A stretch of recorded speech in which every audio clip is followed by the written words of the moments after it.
Sup boyos? Today, I'm gonna say a few things about my entire Team Fortress 2 experience as I can remember it. My memory's a little fuzzy, so hopefully I get most of the details right.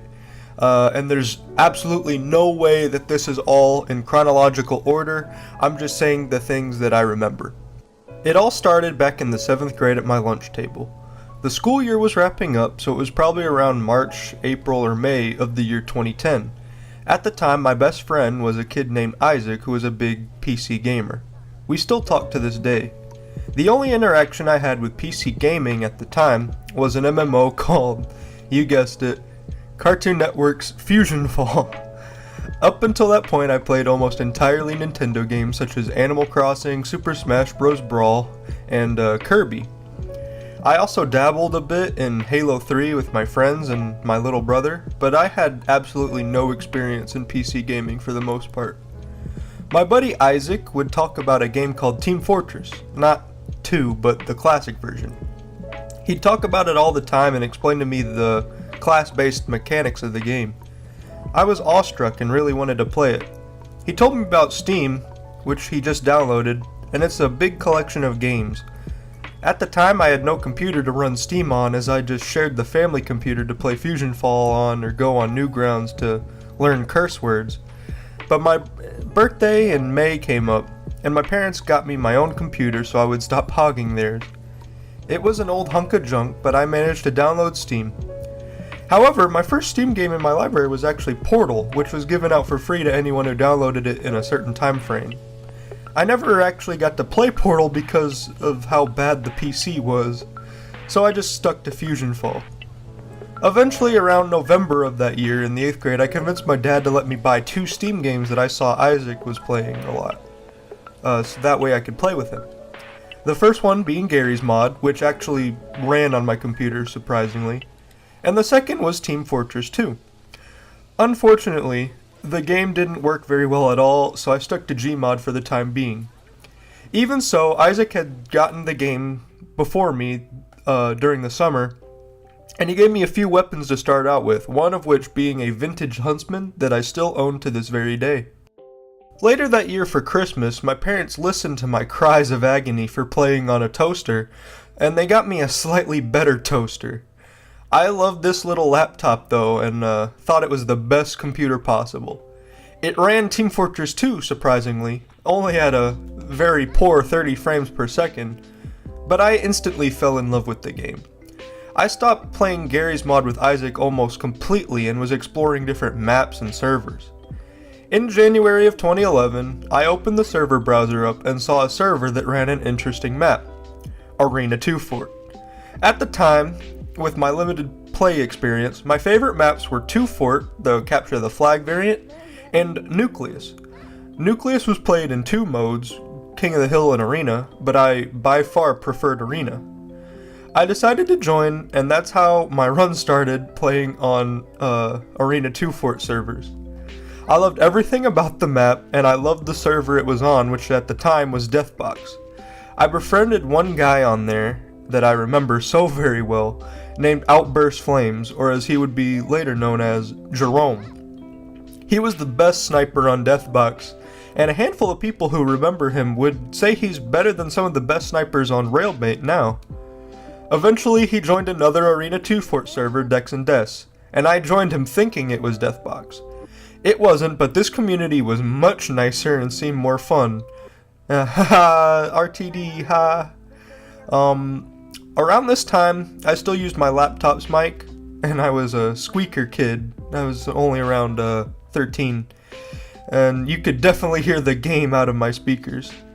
My parents didn't really care for the constant swearing that I couldn't really control coming out of the speakers, so they bought me a crappy old headset. But from then on out, I started talking to people and making friends. I played on Dex and Des for quite some time, gaining recognition by the regulars and the admins, and I got pretty popular. Around that time, I got my first refined metals and started going on trade servers, the most prominent being a server called Jiggly's Funhouse. I went there many times, but the one thing that stands out in my memory was a guy named Dennis. Dennis was an admin on the server and was a very old man. He would sit there all day scrap banking and striking up conversation. He was very friendly and had a grasp on the TF2 economy that was unrivaled until Spreadsheet was eventually released. He talked in a deep, raspy voice and would constantly take smoke breaks. Years later, I would unknowingly befriend a previous admin of Jiggly's named Nightwing, who told me that Dennis had died not too long after I stopped going on Jiggly's Funhouse. Apparently, Jiggly himself went to see Dennis in his final weeks, and the admins were all pretty upset. Rest in peace to Dennis, though. He was a great guy. Back then, the keys were fairly cheap, though, so I would trade 2 refined for a key and unbox, hoping to get some good hats or weapons, to no avail. I kept at it though, and even though I've never unboxed an unusual, all the keys I got, I can honestly say weren't wasted. Another memory that sticks out in my mind was my first Bills hat. I had finally traded up to a Bills hat, which at the time I wanted really badly, and it was decently expensive back then too. After a week I had gotten it, one of the owners on the server, Desolator, worked with another player whose name I don't remember on Dex and Des, to shark me out of that Bills hat.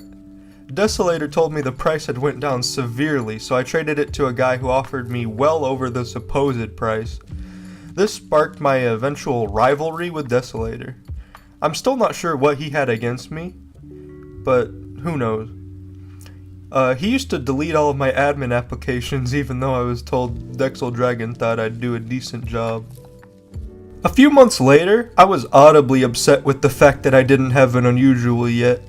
Around a year or two after I started playing, Outburst Flames, Jerome, himself, decided he was going to quit the game for League of Legends. As much as I liked the guy, I didn't follow him because League's gameplay didn't appeal to me at the time.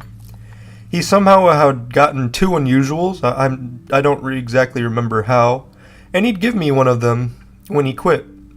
It was a purple Fetty plunger, but I love the thing. I tried to trade it up, but was upset with how little I could get for the hat, so I traded it for Pure and bought a dozen hats or so to decorate all of my classes. It was around this time that I had picked up mic spamming. As many of you know, I'm a people pleaser. I try to be liked by everyone. HLDJ was a big thing, and lots of people liked mic spam on Dex and Des, so I decided to try it. I did it quite a bit, though, and started to be known for it, rather than being known as the funny kid.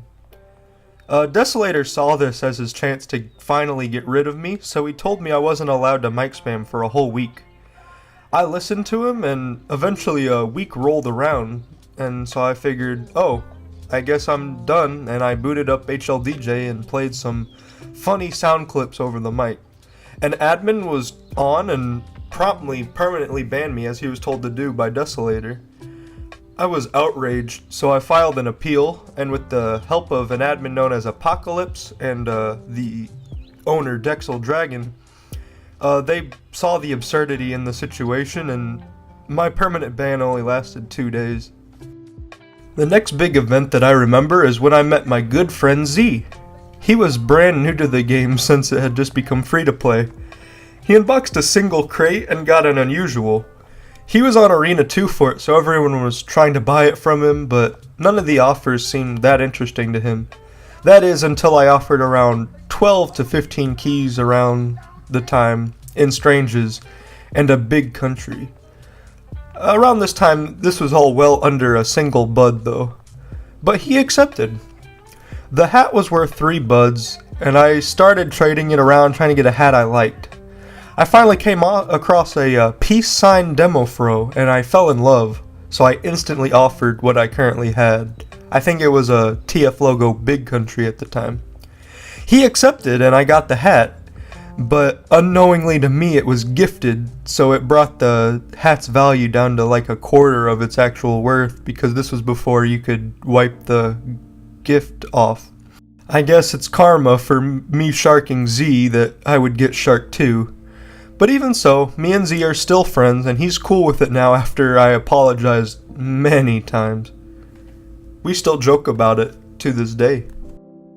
Because of all the unusual trading, I became a regular on Pink Taco's Manco trading server. I was decently known and even friends with one of the admins there. There I would do all my trading. and eventually got some of the cool unusuals I've owned over the years. At one point they were looking for admins, so being the power-hungry little child I was, I applied. They responded in great positivity, but I had only met Pink Taco 2 or 3 times, so he didn't know me well enough to trust me. I also wasn't very rich in the game at all, maybe 2 to 3 buds worth. So I don't think they trusted me with like big spy crabs and middlemans and stuff, which is all understandable. Even so, I had a really fun time on the server, and I look back at those times fondly when I would talk to all the big name traders and even the unknown Venom I was decently good friends with over there. Come to think of it, the free-to-play update brought along many of the people I'm friends with on Steam today. Most of my personal Discord server came around because the game was free. Although I personally hated the fact it went free at the time, because back when I played Fusion Fall, it became free to play, which ruined the higher level areas for me, and it's what I thought eventually led to the game's downfall. I didn't want to see a game that I love get ruined because of a free to play update twice.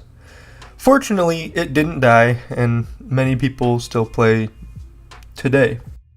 The next biggest memory that I can think of in Team Fortress is when Dex and Des disbanded and Ember Corps took over.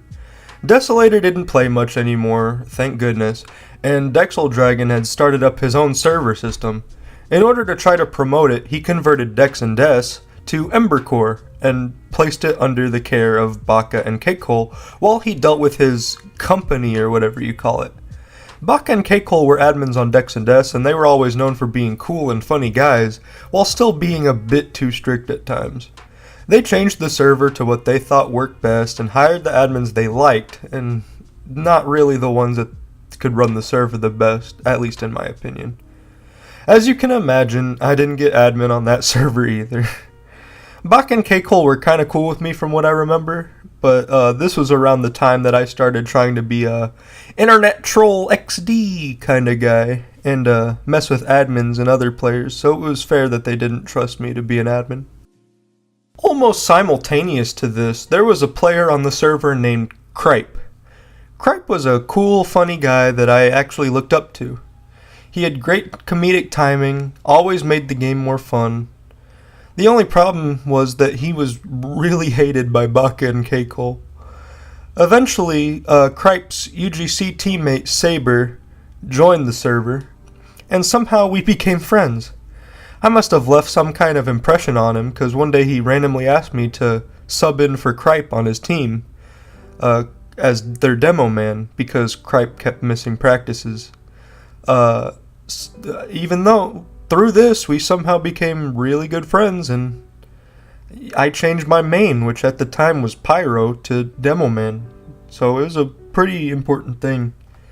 Cripe would later get banned and unbanned and banned and unbanned quite a bit, but he didn't really play much anymore and started playing Dota 2 a lot more. I would be doing a disservice to not mention a certain group of guys that really impacted my time on not only Team Fortress, but on other games as well. Through Arena 2 Fort, I had become with a player known as Wilddoggz.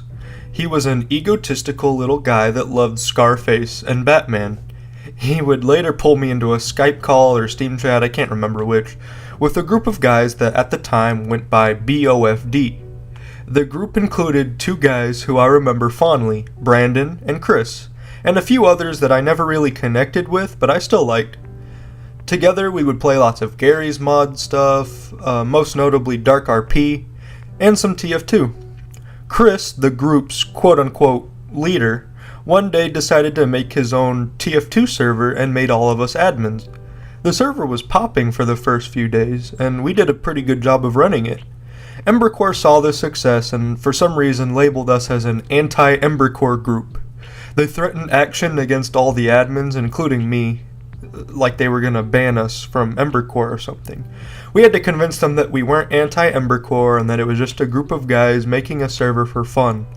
It was a tough battle. Even so, I'll still talk to the guys every year or two to catch up. They were good guys. Eventually the server did close after a month because I think Chris didn't want to pay the fee or something. I'm not exactly sure. After this, Saber joined my group of friends, who I started talking to almost every day. The first group consisted of me, Saber, Ada, Assassin, Dalek, Jesus, and Vaincer. If my memory serves me right, there might have been more. When we first started out, we used the Steam group chat to talk to each other. It worked, but was really buggy and was poor quality, so we eventually swapped to Skype. Jesus did not follow us. We had a big collection of people in the Skype call, including Blake the Cake, Bull Squid, Agent Barrel at one point. Skype was very limited though, and was really bad, so we eventually swapped to Mumble. Saber had ran the Mumble server, and he started coming on less and less as the years went by. So when there were problems, we couldn't solve them right away. So when Discord was in its early days, Dalek, aka Richie, convinced me to swap. I made the server since I was consistently on, and it's been going ever since. I'd list all the guys that joined, but that'd take quite some time now. Sometime after my brief run in the UGC Steel 6v6, I decided to join a different community as I stopped going on Pink Tacos, I think it might have closed, and Arena 2 Fort was getting stale. I decided to join the Disc FF Freak Fortress server number 3. Here begins my infamous tale with He-Man. I'm fairly talkative and likable, so it was pretty easy to become somewhat popular on the Freak Fortress server. There, I befriended Stormtra, an admin on the server, and his group of buddies that me and He-Man refer to as the Tumblr Gang. Me and He-Man were pretty good friends, but he wasn't really liked by the Tumblr Gang for what he did earlier before they invited me to their Skype group. Long story short, he dated one of the people in the group named Mark, is a woman at the time, and Stormtra got really jealous. He-Man is an edgy kid like me, and he made lots of jokes, so they quickly turned on him and threw him to the curb.